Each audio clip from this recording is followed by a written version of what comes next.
El primer secretario del Comité Central del Partido Comunista de Cuba y presidente de la República, Miguel Díaz-Canel Bermúdez, junto a integrantes de su equipo de gobierno, comparecieron en la televisión y la radio cubana en transmisión conjunta. En la presentación se trataron temas sensibles de la realidad nacional y destacaron el esfuerzo que realiza el país para enfrentar la pandemia en medio de la agudización del bloqueo estadounidense.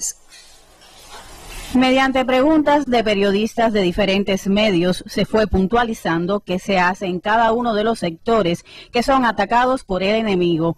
Sobre la inestabilidad del servicio eléctrico, el ministro de Energía y Minas, Liván Arronte Cruz, explicó las causales de las actuales averías que presentan algunas unidades de generación agravadas por el cerco económico, comercial y financiero de Estados Unidos.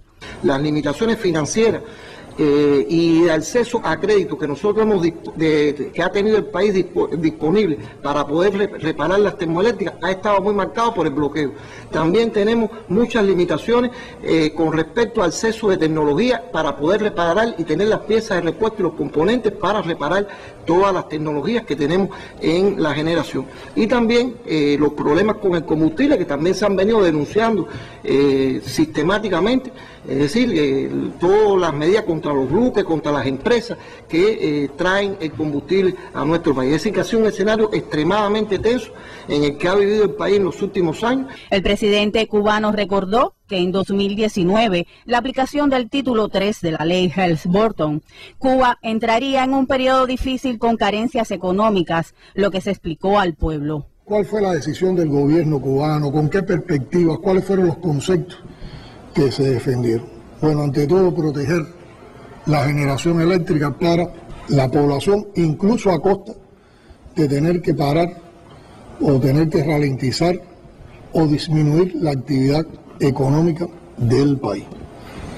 Y así comenzamos a trabajar y yo creo que durante más de un año y medio hemos estado sin apagones, excepto los que se produjeron por averías de los sistemas de distribución, de los sistemas eléctricos en las diferentes estructuras. Y es ahora cuando entramos en un déficit de generación precisamente por rotura de las plantas de generación. Yo recuerdo que alguien o algunos compañeras y compañeros en varios momentos me decían: es un milagro de que no hayamos tenido apagones en estas condiciones. Y yo siempre explicaba: no es un milagro es dejarlo a una voluntad divina, no, tiene que ver con el esfuerzo, con el tesón, con la inteligencia con que se ha ido trabajando y sobre todo con la voluntad política de defender ante todo la generación para la población para causar la menor cantidad de afectaciones. Sobre la actual estrategia que sigue el gobierno de Estados Unidos de golpe blando en Cuba, el miembro del secretariado del Comité Central del Partido y jefe de su departamento ideológico, Rogelio Polanco, expresó que estamos viviendo uno de los capítulos de la guerra no convencional. Es parte de un manual que se ha aplicado rigurosamente en varios países, desde países del Medio Oriente, Europa y también América Latina. Es una estrategia intervencionista para aplicar lo que se ha denominado el cambio de régimen y por tanto sigue tácticas de la llamada lucha no violenta, entre comillas, para generar inestabilidad, caos en los países, provocar a las fuerzas del orden para inducir acciones de represión que a su vez generen la percepción de violación de derechos humanos. Y eso genera a su vez nuevas acciones mediáticas para movilizar a quienes son parte de la acción de desestabilización. Y todo eso potenciado por los medios de comunicación masiva, ahora con la existencia de un espacio público digital que replica de manera compulsiva, de manera violenta, todas estas narrativas para provocar la ingobernabilidad.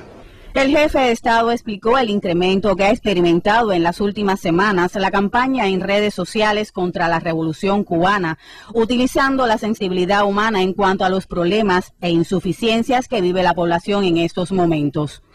Todos esos temas que hoy están presentes en nuestra sociedad como insatisfacción, ¿cuál es el origen de ellos? ¿Cuál es la causa de ellos?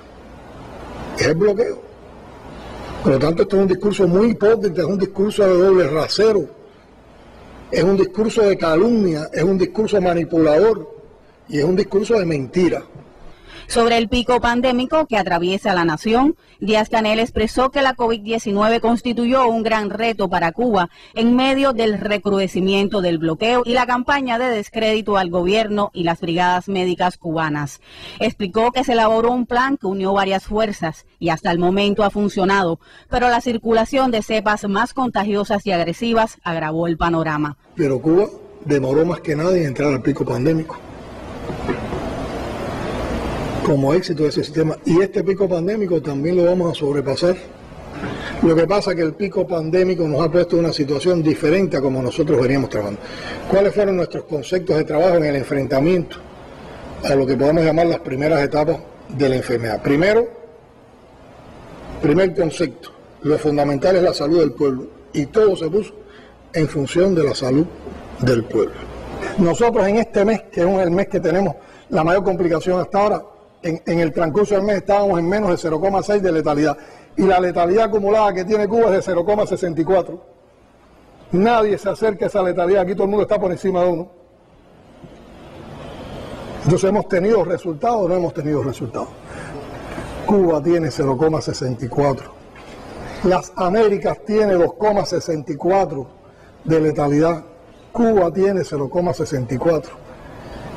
Es por Cuba por quien hay que preocuparse. Nosotros que se preocupan por Cuba, por la situación de Cuba, desde la posición honesta, desde la posición de solidaridad, desde la posición de apoyo, entendiendo que estamos en la etapa más compleja de esa pandemia, eso lo aceptamos y lo agradecemos. Pero antihipócritamente, también sumado en todas estas campañas, dice que este país con estos indicadores es el que requiere una intervención humanitaria o un corredor humanitario, que ustedes saben todas esas teorías en qué paran, en una injerencia o en una intervención militar, es por el que hay que preocuparse. ¿Por qué la OEA no se preocupa por la situación de las Américas?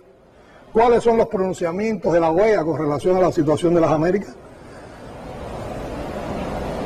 Y ese mismo discurso de doble rasero, ese mismo discurso mentiroso, ese mismo discurso injerencista es el que está presente en otras cosas. Ya salieron con que en Cuba reprimimos, con que en Cuba asesinamos. ¿Dónde están los asesinatos cubanos? ¿Dónde está la represión cubana? ¿Dónde están los desaparecidos en Cuba? ¿Por qué no se preocupan por los asesinatos masivos que hay todos los días en países de América Latina? ¿Por qué no se preocupan por los desaparecidos que hay en países de América Latina?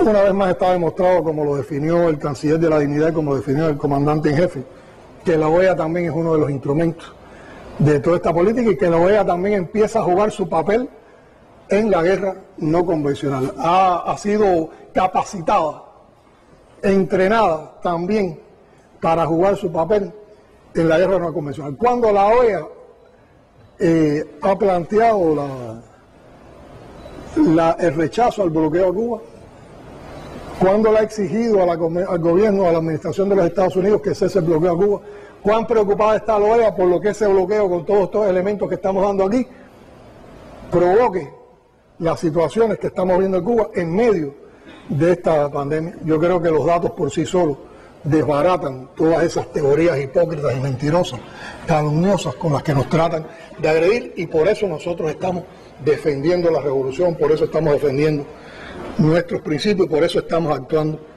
de esta manera en la pandemia. Más información actualizada de cuánto se hace en el país para enfrentar la actual situación ofrecieron otros integrantes del equipo de gobierno. Todos coincidieron en que la revolución tiene un objetivo fundamental y es brindar bienestar a su pueblo, que nada quebrantará la unidad que existe entre gobierno, partido y población. Tania Trujillo, Sistema Informativo de la Televisión Cubana.